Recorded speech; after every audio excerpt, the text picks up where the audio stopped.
Jadi kalau aset itu bukan punya seseorang, lalu orang itu mengajukan keberatan dengan pra peradilan kan aneh. Barang orang disita kenapa dia yang keberatan? Nah, itu logika sederhana sekali.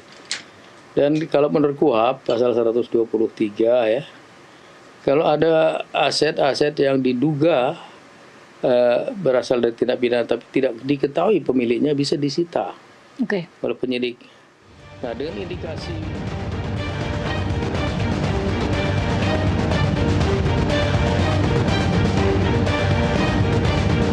ada nama-nama hakim di situ, dipegang oleh si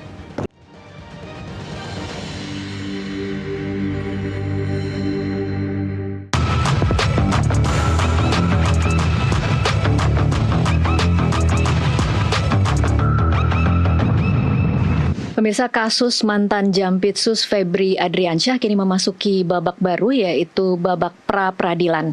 Pertarungannya bukan lagi sekedar soal kuat atau tidaknya indikasi TPPU, tetapi apakah kejanggalan prosedur bisa meruntuhkan perkara yang secara materi tampak kuat. Siapa sebenarnya yang wajib menjelaskan asal-usul 74 kg emas serta uang ratusan miliaran itu? Untuk membahasnya, Kasih Paham malam ini menghadirkan Kepala PPATK 2002-2011 yang juga ahli TPPU dan perbankan serta pengajar di sejumlah universitas, Yunus Hussein. Selamat malam Pak Yunus. Selamat malam. Terima kasih sudah hadir di studio kami pada malam hari ini. Pak Yunus, Anda sempat mengatakan bahwa ketika menyebut saat ini kan sudah masuk ke pra-peradilan ya Pak ya. Anda sempat menyebut ada yang aneh ketika tersangka mengaku aset itu bukan milik dia tetapi mengajukan pra-peradilan. Mengapa? Jadi kalau aset itu bukan punya seseorang, lalu orang itu mengajukan keberatan dengan pra peradilan kan aneh. Barang orang disita kenapa dia yang keberatan? Nah, itu logika sederhana sekali. Dan kalau menurut KUHP pasal 123 ya, kalau ada aset-aset yang diduga berasal dari tindak pidana tapi tidak diketahui pemiliknya bisa disita oleh penyidik. Nah, dengan indikasi aset tadi merupakan alat bukti ya, kemudian katakanlah bukti-bukti formal yang lain sudah ada, penyidik bisa langsung melakukan penyidikan perkara TPPU. Nah, mengenai asal-usul aset tadi, menurut pasal 77 Undang-Undang Nomor 8 2010 tentang pencegahan pemberantasan TPPU, terdakwalah yang wajib membuktikan asal-usulnya, bukan DPU, bukan. Nah, cuman pembuktian terbalik oleh si terdakwa jangan dibiarkan seorang diri. Harus diverifikasi, divalidasi, di counter oleh JPU. Kalau enggak enak saja dia bisa ngaku nih punya orang. Ya. Apalagi itu barang bergerak kan. Yang saya dengar malah emasnya tidak ada surat menyurat sama sekali, bukan emas dari Antam. Jadi saya dengar wawancara Pak Yunus di salah satu media mengatakan bahwa karena asetnya ini anonimus ya Pak ya, jadi tidak ada namanya, akan sulit tidak sih Pak membuktikan bahwa itu adalah milik Febri? Anonymous asset itu adalah satu modus cuci uang di dunia ini, bukan hanya di Indonesia ya. Kenapa dia pakai anonymous asset seperti emas, batangan, uang, bahan makanan?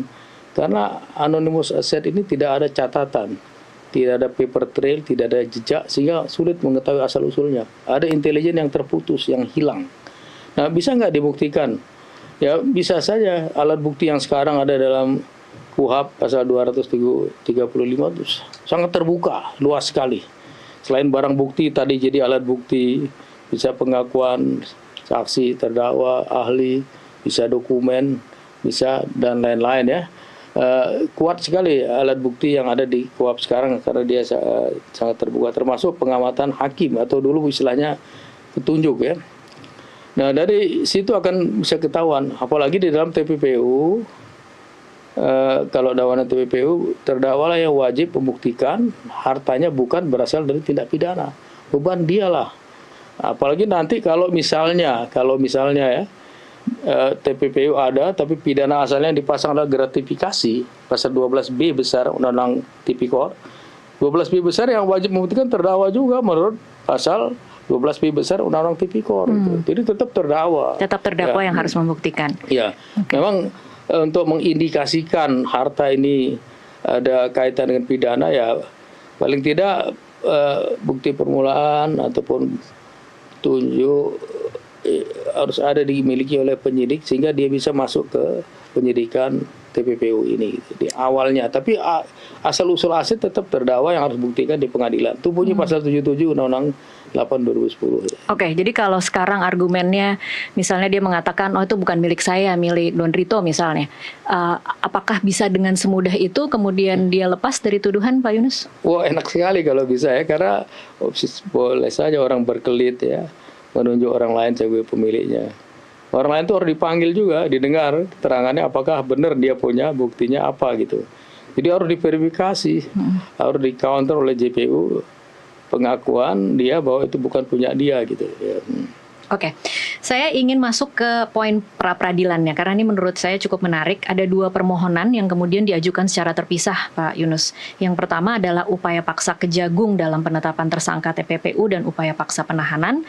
Dan yang kedua adalah upaya paksa penetapan tersangka dalam dugaan tindak pidana korupsi dan pencurian uang atau penggeledahan dan penyitaan oleh Polda Metro Jaya dan atau Kortas Tipikor Polri. Menurut Anda strategi cerdikkah memisahkan 2 pra-peradilan ini kalau kita melihat bagaimana pra-peradilan dengan KUHAP yang baru sekarang ternyata bisa dicicil satu persatu, Pak Yunus? Bisa, dan dia lebih kuat aturannya, lebih lengkap dibandingkan KUHAP yang lama ya. Jadi satu termohonnya Kortas Tipikor ya, satu kejaksaan berarti ya. Ya memang karena pertama kali yang menyidik itu adalah kepolisian, kemudian agak tanda kutip dipaksa diserahkan ke kejaksaan. Memang secara hukum acara bisa dipertanyakan itu, karena penyidikan belum selesai oleh kepolisian, kenapa dikasih ke kejaksaan? Kalau polisi udah selesai nyidik, istilahnya udah P19 serahkan, ada petunjuk laksanakan, setelah lengkap P21 istilahnya serahkan berkas ke JPU dengan terdakwa. Ini belum sampai ke sana sudah diambil alih oleh kejaksaan, mungkin bisa dipertanyakan itu. Seharusnya polisi dibiarkan saja menyidik karena dia harus independen penyidik itu, atau kalau mau serahkan jangan tanggung-tanggung, kasih KPK aja sebagai badan institusi yang bisa melakukan koordinasi dan supervisi gitu.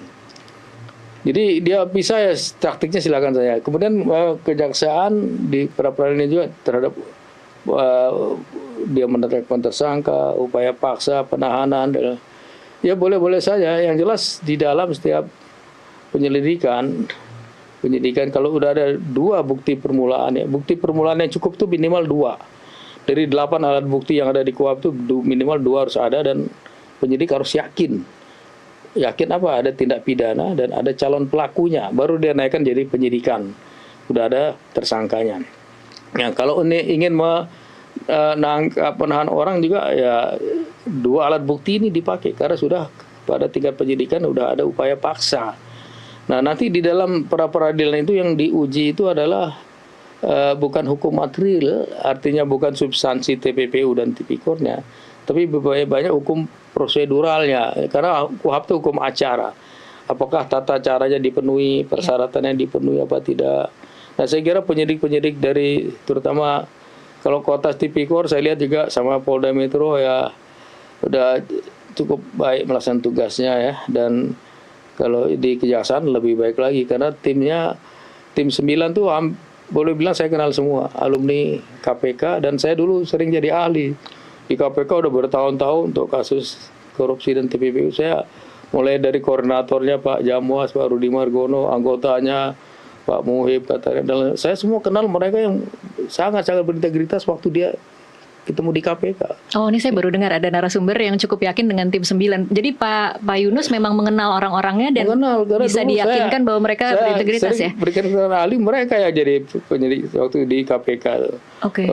Dalam banyak kasus. Kebetulan saya mulai dari kasus Pak Joko Susilo sampai ke belakang, sampai dengan kemarin pun saya masih ahli dari KPK. Okay. Ya. Saya kenal mereka semuanya ya.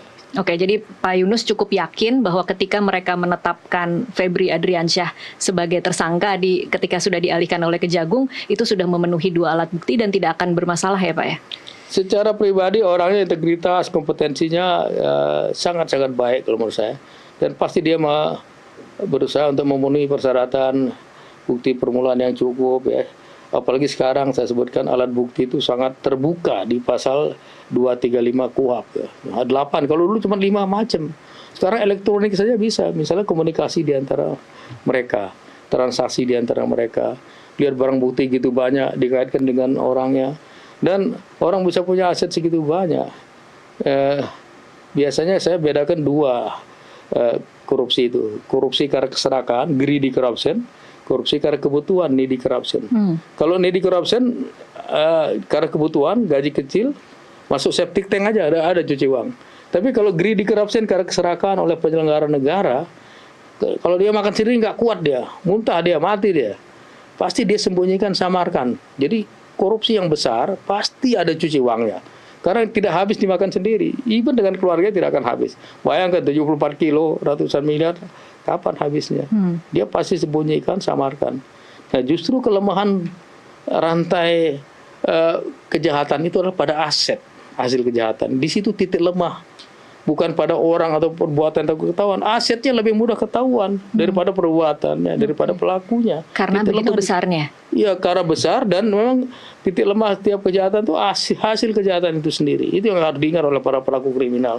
Jangan kalau banyak-banyak itu lebih mudah lagi terungkapnya kan. Terungkap di mana-mana. Iya, jadi semakin banyak semakin beresiko untuk ketahuan. Semakin beresiko karena prinsipnya aset itu aset yang halal pun membebani kita, apalagi aset yang tidak sah pasti membebani, pasti bisa mengungkapkan kasus itu. Oke. Kembali lagi ke ini logika umum ya Pak Yunus yang kemudian berkembang di masyarakat, di publik. Ada narasi atau ada kekhawatiran bahwa mengingat bagaimana kronologis kasus Febri Adriansyah kemarin, penetapan tersangka tanpa pemanggilan dan pemeriksaan saksi. Menurut Anda, menurut analisa Anda, ini ketika kemudian diajukan gugatan pra-peradilan, akan menjadi celahkah, akan mudahkah hakim kemudian mengabulkan permohonan untuk masalah prosedural ini? Ya mungkin di tingkat kepolisian waktu itu memang yang sudah diperiksa Don Rito, dia sudah tersangka, kemudian Febri pada waktu injury time diserahkan ditambah tersangka, sementara dia belum pernah diperiksa. Kalau di kejaksaan seingat saya minimal udah 2 kali dia diperiksa ya, paling tidak 2 kali yang saya tahu sudah diperiksa di kejaksaan. Jadi kalau yang ditetapkan tersangka oleh kepolisian itu mungkin memang bisa dipertanyakan. Tapi yang kembali ke soal alat bukti. Kalau alat bukti sudah begitu kuat, memang idealnya memeriksa tersangka. Tapi kalau alat bukti sudah begitu kuat ya apa perlu dipertanyakan? Misalnya begini, sambil contoh kasar ya. Yeah. Ada pembunuhan, udah ada mayat terkapar gitu. Ini barang alat bukti sangat kuat. Oh, ini pasti ada tersangka, nggak mungkin tidak ada. Cari ketemu orangnya, nggak perlu meriksa dulu orangnya. Pembunuhnya udah ada, nggak usah diperiksa, kamu jadi ditangkap jadi tersangka. Jadi tergantung dari alat bukti tadi sebenarnya. Okay. Kalau terlalu formalitas segala macam tukar prosedur ya idealnya begitu. Cuman ada situasi di mana alat bukti udah cukup memadai, cukup sehingga bisa ditetapkan tersangka. Mereka bertindak juga ya sudah tentu dengan mempertimbangkan ketentuan yang ada ya. Dan kejaksaan hanya meneruskan apa yang dilakukan oleh penyidik kepolisian, dia teruskan dengan dakwaan yang ada juga korupsi dan ada cuci uangnya juga. Oke, kalau dari sisi Kortas Tipikor, kemudian Polda Metro Jaya mungkin ada kelemahan itu penetapan tersangka tanpa pemeriksaan. Kejaksaan Agung Anda melihatnya sudah lebih rapi prosesnya. Sempat memeriksa, ya, sempat memeriksa kemudian ditetapkan jadi tersangka. Artinya pra-peradilan yang untuk Kejagung menurut Anda cukup solid ya, tidak akan begitu mudah dikabulkan oleh hakim. Ya, sepanjang tadi ya bukti permulaan ya. Mereka sudah periksa, mereka lihat aset begitu besar, dikaitkan dengan kepemilikan rumah, di mana aset itu berada. Rumah itu kan dalam pernyataan mantan Jampitsus hari Jumat sebelum dia mundur, dia bilang itu rumah Jampitsus. Dia bilang begitu. Nah sekarang logikanya sederhana, di rumah orang ada duit, ada aset barang-barang bergerak. Siapa yang punya aset barang bergerak itu? Yang punya rumah harusnya. Karena dalam hukum perdata ada berlaku prinsip besit berlaku sebagai titel yang sempurna. Kalau barang bergerak, siapa yang menguasai, siapa yang memiliki, lekat di mana, dialah yang punya. Misalnya HP saya, di tangan saya, orang berasumsi pasti punya saya. Di rumah saya, ini rumah saya, punya yang punya rumah. Kalau emas sama uang itu ada di rumah orang, lalu punya orang lain, agak aneh. Orang nitip uang begitu banyak, begitu besar di rumah orang lain. Orang paling aman menitip di rumahnya sendiri. Iya. Kalau taruh di rumah orang kan dipertanyakan, kok banyak amat uang apa nih dititipkan gitu. Iya. Siapa yang suruh? Iya, itu yang mungkin memang menarik dalam kasus ini karena tiba-tiba ya konferensi persnya Febri Adriansyah yang mengatakan itu rumah Jampitsus, tetapi juga yang statement yang sangat terkenal dari Febri Adriansyah adalah itu ada pemiliknya, itu ada kegiatannya. Jadi asetnya. Seolah-olah memang dia mau membuat jarak antara barang yang ada di dalam rumah yang diakui miliknya sebagai barang itu bukan milik dia. Kalau buat saya tidak masalah. Tidak masalah begini. Di dalam hukum ada yang namanya beneficial owner, pemilik manfaat. Iya. Beneficial owner ada dua, beneficial owner of corporation. Dia mengendalikan korporasi. Korporasi bisa PT, koperasi, bisa CV, firma, bisa yayasan. Ya. Dia mengendalikan, intinya kata mengendalikan. Ya. Yang kedua ada beneficial owner of legal arrangement. Misalnya nomini, kuasa, dan lain-lain. Katakanlah itu punya yayasan, ada kegiatan. Kalau yayasan itu saya dengar itu punya keluarganya, yayasan keagamaan. Kemudian mungkin dia formal tidak duduk, cuman dia controlling, dia mengendalikan, dia BO, bisa dimintain pertanggungjawaban karena kebenaran material ada di situ. Kalau lihat KUHP yang baru pasal 45 sampai 52 mengenai pertanggungjawaban korporasi, korporasi bisa jadi tersangka, orangnya juga bisa. Ada 5 persyaratan yang harus dipenuhi. Misalnya memang itu kebijakan dari yang mengendalikan, kebijakan perusahaan, ada manfaat keuntungan buat mereka ya. Jadi dia bilang punya yayasan silahkan saja, tapi sepanjang dia ikut mengendalikan, dia bisa diminta pertanggungjawaban. Dan agak anehnya apa? Yayasan keagamaan kok punya aset pertama emas begitu banyak. Untuk apa aset itu? Yang kedua punya uang dolar. Di Indonesia ini rupiah, uang mata pembayaran yang sah. Kenapa pakai banyak-banyak begitu, masih baru-baru semua lagi ya. Jadi perlu dilihat pertanggungjawaban yayasan itu, karena yayasan undang-undang yayasan harus menyampaikan laporan tahunan mengenai kegiatan dan mengenai asetnya. Itu mungkin perlu dilihat juga, bisa apakah dicek benar juga ya, pengakuan sesuai enggak dengan laporan tadi ya. Juga dilihat apakah benar pengakuan Febri sesuai dengan laporan LHKPN kepada KPK. LHKPN bisa dilihat ya. juga Iya. Ya. Kalau ternyata tidak dicantumkan, bisa kemudian masuk atau seperti apa Pak Yunus? Ya dulu pernah ada kasusnya Bahasim Asifi di Jakarta Selatan. Dia korupsi 1M, cuci uang 66M.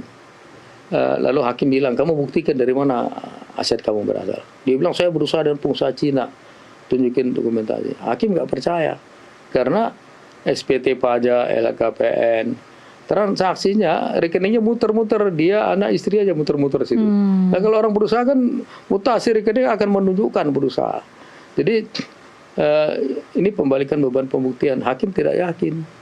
Akhirnya karena dia juga tidak laporan di LHKPN, dianggap dia menyembunyikan harta kekayaannya itu. Karena dia tidak disclose di LHKPN. Inilah unsur menyembunyikan pada pasal 3 TPPU dianggap terbukti. Gitu. Oke, jadi LHKPN nggak sesuai LHKPN dengan faktanya. Iya. Gitu. Oke. Faktor bahwa tersangkanya ini adalah seorang mantan Jampitsus. Tadi kalau Pak Yunus mengatakan kalau misalnya ada pembunuhan, jelas alat buktinya ada mayatnya, kemudian ada alat pembunuhannya, sudah pasti orang yang di situ cari tersangkanya bisa langsung kemudian masuk. Tetapi bahwa ini seorang Jampitsus, menurut Anda mempersulitkah kasus ini untuk dibuktikan karena dia lebih tahu dan lebih paham soal TPPU? Ya lebih susah karena mungkin dia pakai modus-modus istilahnya dalam bahasa TPPU itu concealment within business structure, sembunyi di balik korporasi yang dia kendalikan. Dia punya belasan perusahaan, belasan ya, yang aktif cuma 2 atau 3 ya. Dan orang sering nyebut ada perusahaan cangkang. Perusahaan ini nggak semuanya jalan ya, sekian belas tuh, hanya beberapa saja yang jalan, mungkin sekitar berapa. Ini salah satu modus cuci uang. Lebih susah karena apa? Dia menyadari modus, dia orang yang berpengaruh. Sampai sekarang pasti masih ada pengaruhnya. Posisinya tinggi, itu banyak bekas anak buahnya di situ, paling nggak ada pengaruhnya lah. Pengaruhnya sampai ke hakim nggak ya kira-kira Pak Yunus? Bisa saja sampai ke hakim, karena apa? Karena ini cerita mungkin perlu dicek juga kebenarannya. Bisa sampai ke hakim, kenapa? Karena dulu Ada kasus Zarof Rikar. Iya. Saya balik Mahkamah Agung. HP-nya 5 disita, 2 mati, 3 masih hidup. Ada nama-nama hakim di situ, dipegang oleh si Febri ini. Tidak pernah dibuka di pengadilan. Jangan-jangan informasi yang dia ketahui mengenai hakim yang menangani perkara ini membuat hakim-hakim Jakarta jadi berpikir, wah ini gue harus hati-hati mutusin, nanti gue kebuka segala macam. Nah, itu saya ada dengar selentingan seperti itu jalan pengaruh ke hakimnya gitu. Itu mengerikan sekali ya kalau memang terkunci di situ, artinya dia memang memegang kunci yang sangat penting untuk kemudian kasus ini berjalan di kunci pengadilan. udah jadi tersangka, biarin aja. Dan hakim kan kekuasaan yang merdeka menurut Undang-Undang Dasar ya.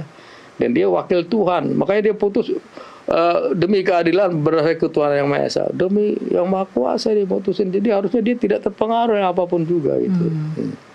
Oke. Ada argumen kuasa hukum dari Febri Adriansyah, kemarin Firman Wijaya sempat mengatakan belum jelas hubungan TPPU dengan kejahatan aslinya. Menurut Pak Yunus, ini kemudian memang harus dibuktikankah kejahatannya sebelum kemudian terbukti TPPU-nya atau sebenarnya itu bisa terpisah, Pak Yunus? Tidak harus, sangat-sangat tidak perlu dibuktikan. Itu ada 10-11 alasan, saya sebutkan aja ya. Pertama, alasan yang normatif ya, ada 3 pasal di Undang-Undang 8 2010. Pasal 69 ya. 69 bilang tidak wajib dibuktikan terlebih dahulu. Oke. 69 saatnya. Yang kedua pasal 75. Pasal 75 bilang kalau penyidik pidana asal tindak tipikor menemukan TPPU, dia harus gabungkan, harus lapor ke PPATK. Tidak disuruh buktikan, tidak. Kemudian pasal 77 menyebutkan terdakwalah yang wajib membuktikan bahwa hartanya bukan berasal dari pidana, bukan penyidik ya. Itu alasan normatif. Kemudian jurisprudensi sudah sekian ratus yang juga merupakan pengakuan sampai tingkat Mahkamah Agung bahwa tidak perlu dibuktikan terlebih dahulu. Kenapa jurisprudensi sudah ratusan ini tidak diakui? Kemudian Mahkamah Konstitusi pun ada 3 jurisprudensi 2014, 2015, 2017. Dulu 2014 Akil Muhtar menggugat pasal itu 69 dan lain-lain. Minta dibatalkan. Wajib dibuktikan terlebih dahulu. Ditolak oleh MK.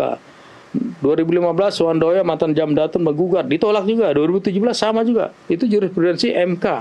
Pengadilan umum begitu juga.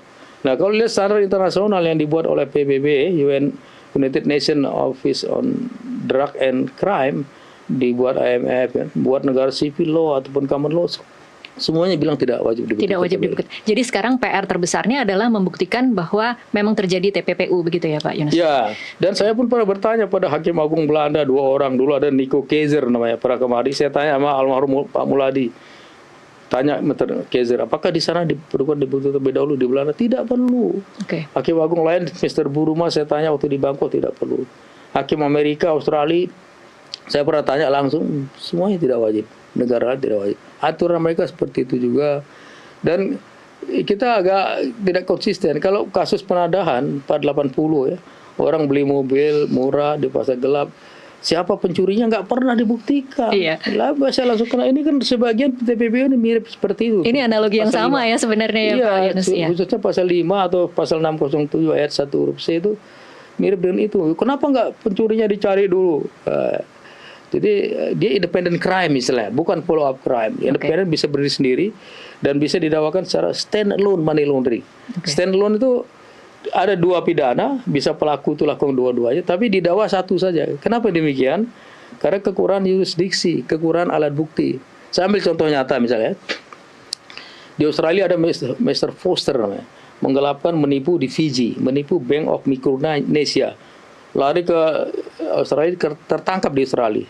Diadili di Australia dengan tuduhan hanya cuci uang, tapi penipuan penggelapan di Fiji nggak didakwakan karena kekurangan jurisdiksi dan alat bukti.